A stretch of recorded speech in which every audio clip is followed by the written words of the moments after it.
How to download the Ring app on Android. Hey everyone, welcome back to the channel. In today's video, I'm going to show you how you can download the Ring app on your Android phone. So without further ado, let's get started.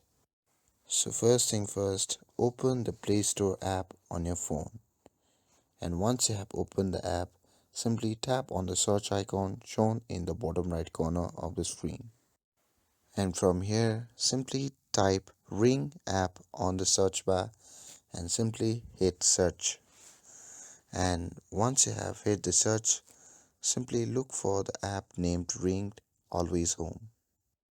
To ensure it's the official app, check that the developer is listed as ring.com.